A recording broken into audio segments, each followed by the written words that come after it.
sobrevivió los 6 meses más dolorosos de su vida por amor a su hija. Este padre tiene 6 meses para enfrentar lo más doloroso de su vida: entregar a su hija a un extraño, verla casarse y aprender a soltarla. El día más feliz para ella será para él el más difícil. Pero si quiere seguir en su vida, tiene que entenderlo. Amar también es saber cuándo dejar ir. 6 meses atrás, George no tenía idea de lo que le esperaba. Estaba en el trabajo emocionado porque Annie volvía de su intercambio. Recibe la noticia de que ya aterrizó y corre a casa para verla. Y ahí está, en la cima de las escaleras. A George se le va el aire. Cuánto la había extrañado. Pero algo cambió. Se ve distinta, radiante. Huele diferente. Es un perfume nuevo, dice. Un regalo. A George se le encienden las alertas, pero no pregunta. Solo quiere recuperar el tiempo perdido. Les propone ir juntos a un partido o a un concierto. Pero Annie no está entusiasmada. Está rara, nerviosa. Y entonces lo dice. Conocí a alguien. Un estadounidense. Se llama Brian Mackenzie. Nos enamoramos y estamos comprometidos. A George se le revuelve el estómago. No puede ni fingir que está feliz. Annie les muestra su anillo. Dice que tiene más de 100 años. Lo compraron en un mercado. Pero George está furioso. ¿Un anillo de mercado? Ni siquiera fue capaz de comprarle uno decente. Mira a su hija, a la niña que crió desde bebé, y sabe que esto está mal. Ella ni siquiera quería casarse. Decía que el matrimonio era una trampa para las mujeres. Que antes quería una carrera, su propio dinero y su vida. Y de pronto lo olvidó todo por un tal Brian al que apenas conoce. George lo siente en el pecho. Annie está a punto de cometer el peor error de su vida. Le grita que no tiene su permiso para casarse y que eso es definitivo. Annie se levanta de golpe y se va. Nina, su esposa, lo enfrenta. Le advierte que deje de hablarle a Annie como si todavía pudiera controlarla. Ya es una adulta. Y si la sigue empujando así, puede casarse, irse y desaparecer de sus vidas para siempre. Llega Brian con un traje impecable y una sonrisa perfecta. Es educado, amable y simpático. Todo parece estar bien y justo por eso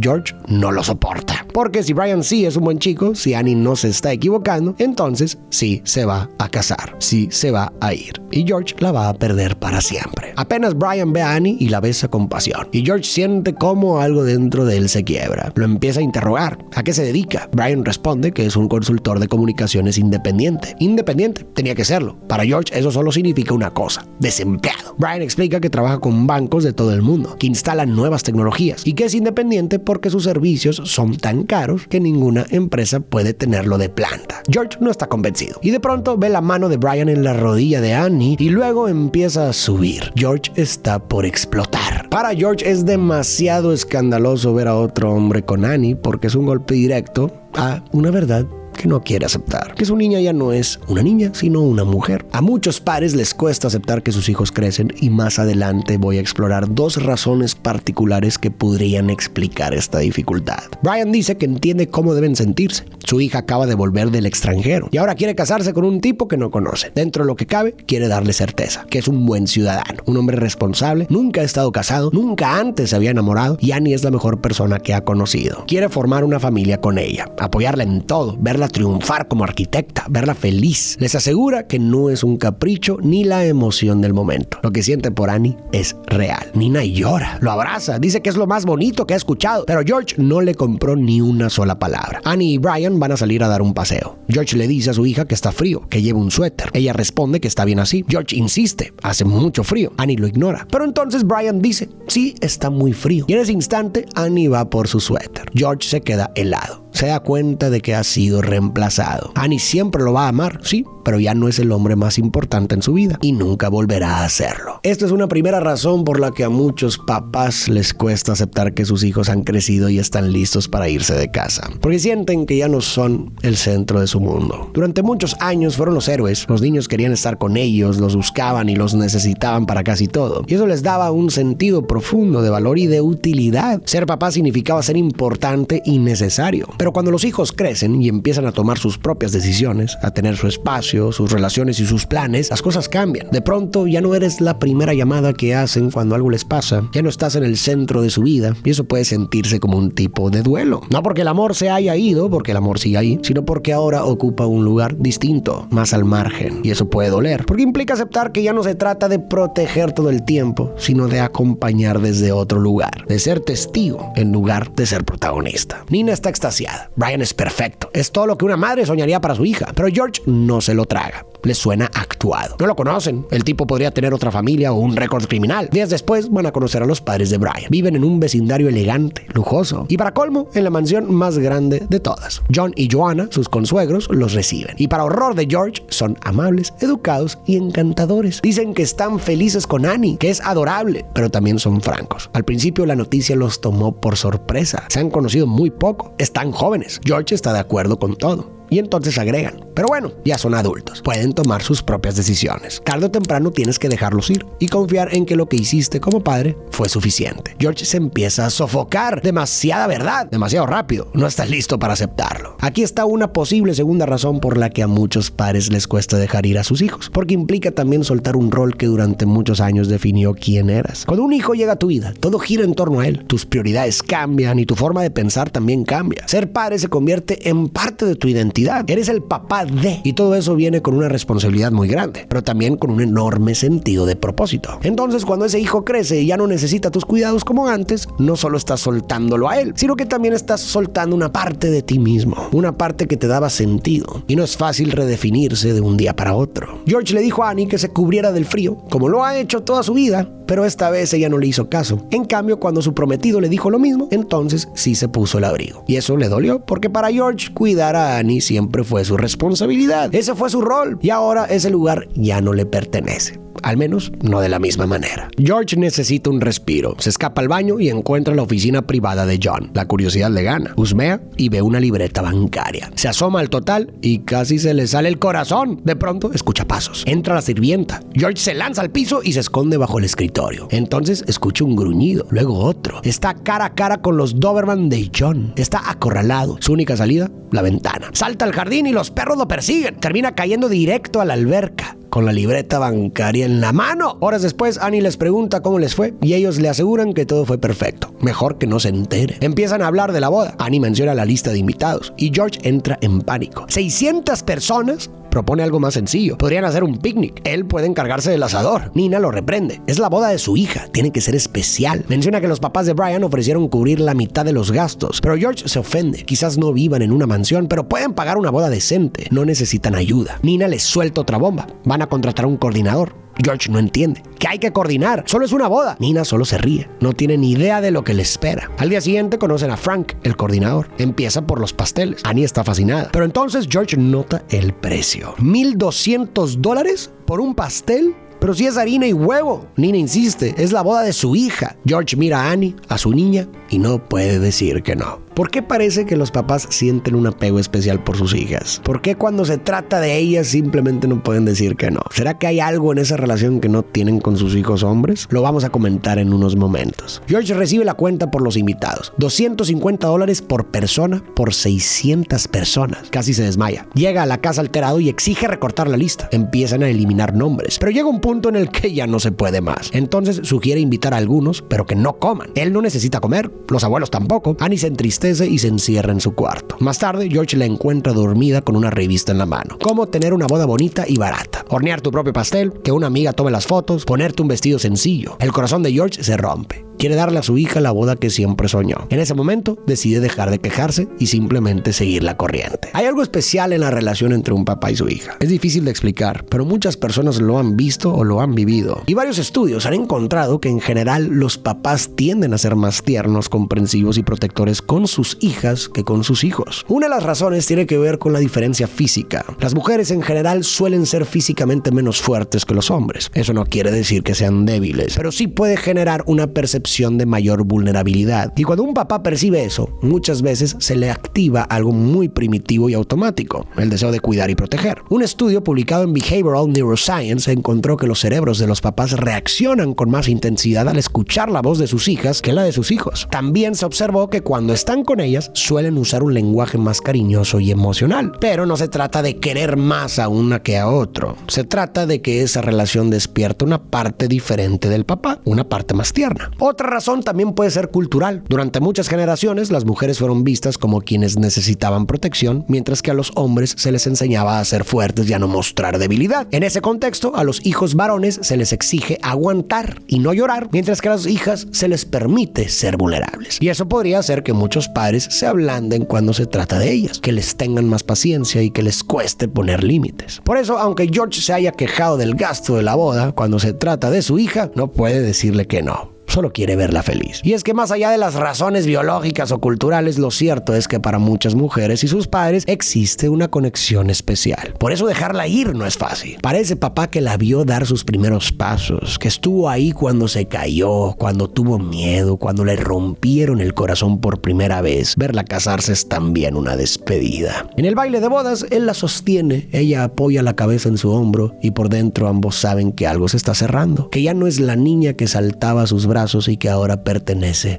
a otra historia. Annie y Nina se emocionan. Empiezan a buscar al mejor chef, a elegir las flores más caras y de pronto se les ocurre que sería lindo tener gansos. Y claro, si va a haber gansos, también necesitan un estanque. Como quieren que la boda se sienta íntima, deciden hacerla en casa. Pero al verla bien, no les gusta cómo está, así que comienzan a remodelarla. Pintar las paredes, cambiar los focos, quitar los sillones. Y a ver, aquí quiero hacer una pausa. ¿Han notado que muchas bodas son muy extravagantes? ¿Por qué las bodas han vuelto así? ¿Es por competencia social? ¿Por costumbre? ¿O quizás hay algo más profundo que no estamos viendo? Lo vamos a discutir más adelante. George intenta mantener la calma, pero al ver cómo se va acumulando la cuenta, está a punto de estallar. Necesita un respiro. Toma las llaves y sale a manejar, pero Nina lo llama. Le dice que si ya va a salir, que pase por la cena. Y claro, eso va a ser una pésima idea. George se dirige al supermercado, compra panes y salchichas para hacer hot dogs, pero cuando se da cuenta de que el paquete trae 8 salchichas y 12 panes, algo dentro de él se rompe. No está dispuesto a dejarse estafar. Abre la bolsa y empieza a sacar los 4 panes de más. El gerente se le acerca, le pide que se detenga, pero George insiste. Todos quieren sacarle dinero y ya no lo va a permitir. Claro, como no puede poner un alto en casa, descarga toda su frustración con los hot dogs y con el gerente. Pierde el control. La policía llega y George termina detenido. Nina va por él, pero antes de sacarlo le dice que tiene que escucharla.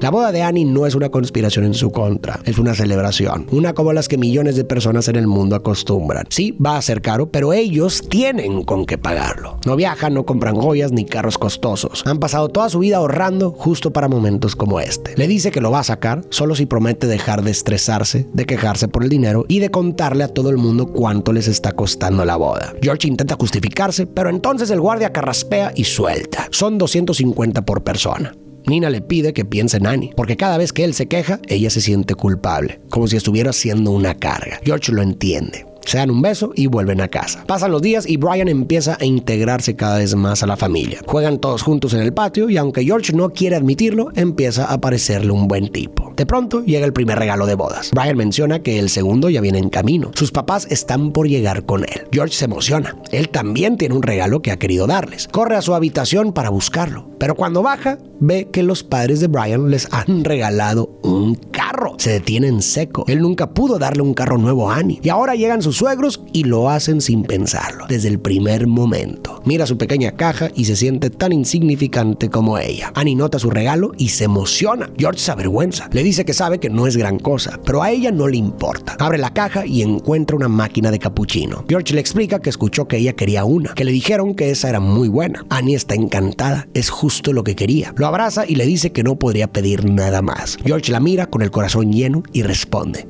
yo tampoco. Pasan los meses y se acumulan los regalos, los preparativos y también las cuentas. Poco a poco George empieza a relajarse, a disfrutar el proceso. Hasta que una noche Annie llega llorando. Se peleó con Brian. Ha decidido cancelar la boda. Les pide perdón a sus padres por todo lo que han hecho por ella, pero no puede casarse así. George la abraza y le deja claro que no tiene nada de qué disculparse. Ellos siempre la van a apoyar. Annie les explica que de regalo Brian le dio una batidora y se suelta llorando. George no entiende. Ella aclara que entonces Brian la ve como una esposa de los años 50, una que se queda en casa cocinando. Le dio miedo por lo que eso decía de sus expectativas. Discutieron y se desató una pelea horrible, pero lo que más le dolió fue la mentira. Brian inventó una historia ridícula, que el día en que George conoció a sus padres, se metió a husmear, le robó a su padre la libreta bancaria y se cayó con ella a la alberca. George se queda helado. Brian llega a hablar con Annie, pero ella no quiere verlo. George se ofrece a sacarlo un rato. Lo invita a un trago. En el fondo lo siente como su oportunidad de deshacerse de él y recuperar a su hija. Pero entonces Brian le dice que compró la batidora porque sabe que a Annie le encantan los licuados. Nunca pensó que se lo tomaría mal, pero sí entiende su punto, no la culpa. George puede ver que Brian es noble, que la ama de verdad, y aunque le cueste admitirlo, que es una buena pareja para Annie. George le dice que Annie a veces tiende a exagerar, algo que sin duda sacó de su lado de la familia, pero que con esa intensidad también viene algo más, su energía y su pasión. Brian sonríe, le dice que eso es justo lo que más ama de ella, y entonces George entiende.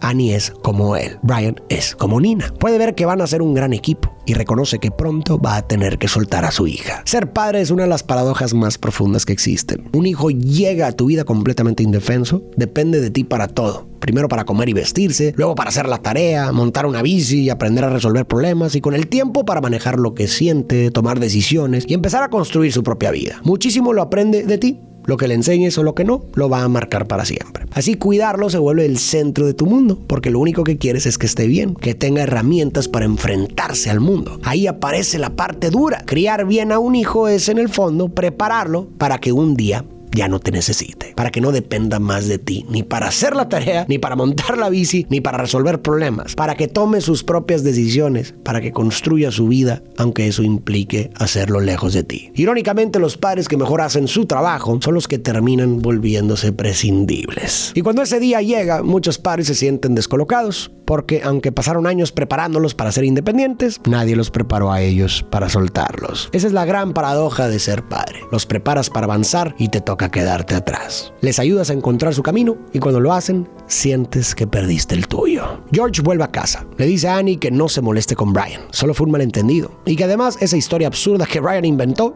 era verdad. Annie decide perdonar a su prometido. Se reconcilian, se besan con intensidad y George prefiere ya no mirar más. Llega el día antes de la boda y la casa es un caos.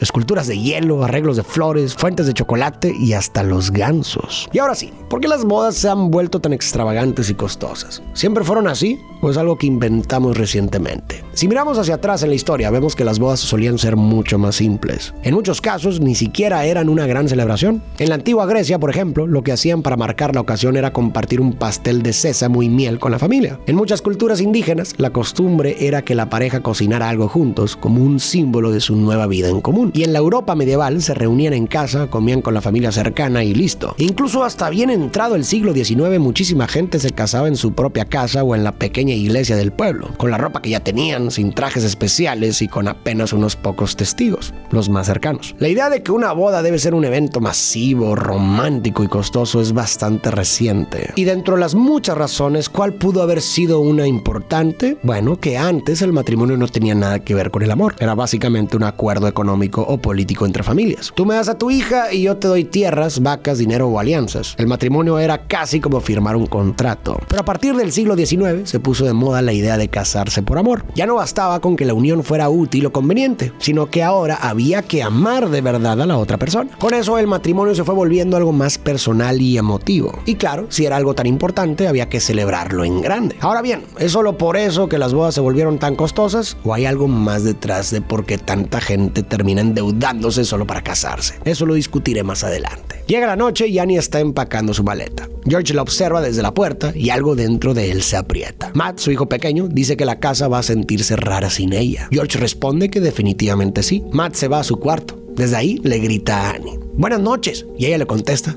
"Te amo". Y a George se le parte el corazón. Es la última vez que va a escuchar eso así. No puede dormir. Se queda dando vueltas pensando en Annie, en cuando era bebé. Cuando la llevaba a la escuela, le enseñó a andar en bici, le pusieron los frenos, se graduó. Todo pasó tan rápido. Escucha ruidos en la banqueta. Annie está jugando basquetbol. Tampoco puede dormir. George sale y ella le confiesa que aunque está feliz por casarse, al mismo tiempo le cuesta irse. Le duele dejar esa casa, esa vida, todo lo que siempre ha conocido. Él la escucha y sonríe. Entonces le da un consejo. Le dice que aunque los cambios pueden doler, son parte de la vida. Y que con cada uno llegan cosas nuevas. Muchas veces mejores. Este momento le dio a George justo lo que necesitaba. La comprensión de que aunque su hija haya crecido y esté a punto de casarse, su rol como papá no ha terminado. Porque no importa la edad que tenga Annie, él siempre va a ser su padre. Y por más independiente que ella sea, siempre va a necesitar a alguien que la escuche, la guíe y la acompañe. Sí, tal vez ya no lo necesite como antes. La rutina de George, su identidad y su propósito ya no van a girar únicamente en torno a ella. Pero su presencia sigue siendo importante. Y su responsabilidad de cuidar a sus hijos, aunque ahora desde otro lugar, con más distancia, con más respeto por su autonomía, sigue viva. El rol de papá puede transformarse, pero no desaparece. De pronto empieza a nevar. Annie sonríe al ver la nieve y George también,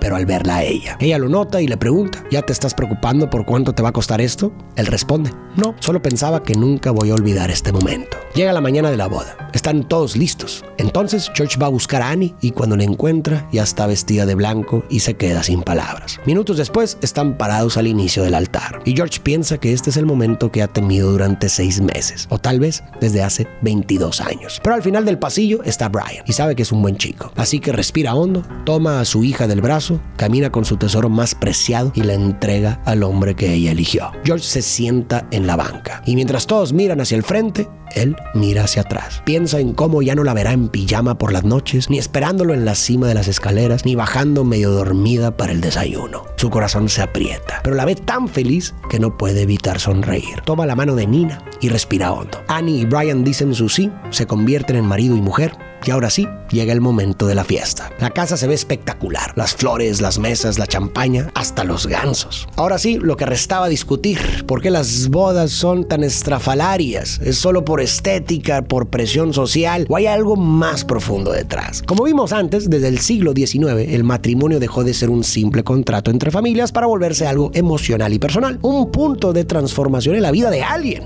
En otras palabras, se convirtió en un rito de paso. Y un rito de paso es un ritual que marca simbólicamente el fin de una etapa y el inicio de otra. Como una fiesta de 15 años, un bar mitzvah o una graduación. Son eventos que nos ayudan a entender y a sentir que algo importante cambió. El antropólogo Arnold van Gennep explicaba que estos ritos no existen solo para celebrar, sino que tienen la función psicológica y social de ayudarnos a procesar los grandes cambios de la vida. Cuando no hay un rito claro, el cambio puede volverse confuso e incluso traumático. El ritual pone orden, le da forma y sentido a lo que está pasando. Por otro lado, el mitólogo Joseph Campbell decía que los rituales no solo actúan en el plano consciente, sino también en el inconsciente. Son una forma simbólica en la que la mente termina de asimilar lo que ya está ocurriendo afuera. Sin ellos, el cambio puede darse en la realidad, pero no lo logramos integrar del todo por dentro. Y el filósofo Charles Taylor agregaba algo que también es importante, que para que un ritual realmente funcione, hay que invertirle tiempo, preparación, energía e incluso dinero, porque si lo tratamos como un día cualquiera, la mente también lo percibe así, y entonces, aunque algo haya cambiado, emocionalmente no lo registramos. En cambio, cuando hacemos algo especial, cuando planeamos, invertimos y nos reunimos, le mandamos una señal a nuestra mente y a nuestro entorno de que esto que está pasando es importante. Y esa señal nos ayuda a procesarlo, a entender con todos los sentidos que estamos cerrando una etapa y abriendo otra. Tal vez por eso las bodas se han vuelto tan masivas, costosas y a veces exageradas. Sí, claro que influyen el capitalismo, la mercadotecnia, la presión social y el deseo de aparentar o presumir, pero también parece que hay una necesidad humana de marcar el momento, de decir que esto no es un día cualquiera, sino probablemente el día más importante en la vida de los esposos. Están en la boda, pero George está tan ocupado asegurándose de que todo salga perfecto que se pierde gran parte de ella. Ni siquiera ha tenido un momento para ver y platicar con Annie. Cuando por fin reacciona, ya es hora de que ella lance el ramo y se vaya de luna de miel con Brian. La gente se amontona para despedirse y George queda atrapado entre la multitud. No alcanza a llegar. Annie busca a su padre, pero no lo encuentra. Y aunque quiere esperarlo, tiene que irse. Lanza el ramo, se sube al coche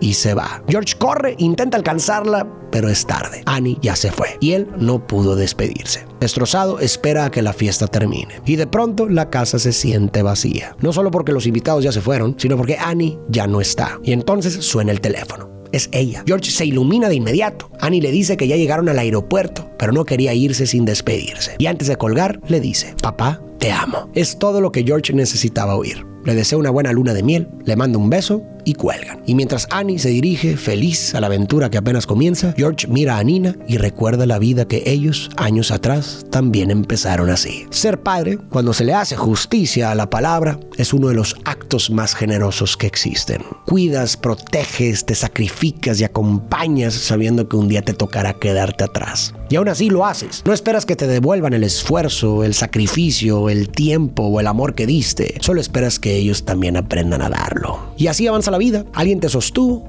tú sostendrás a otros. Y ellos harán lo mismo con los que vengan. Tal vez eso sea lo más admirable y bello del ciclo de la vida, que tantas personas dediquen sus días a cuidar, formar y soltar para que otros puedan caminar. Dejar ir a una hija, con todo lo que implica, para uno como padre, puede costar y doler. Pero también significa que hiciste bien tu trabajo, que criaste a una mujer capaz de amar, de elegir y de construir su propia vida. El amor de un padre no se va, solo cambia de lugar.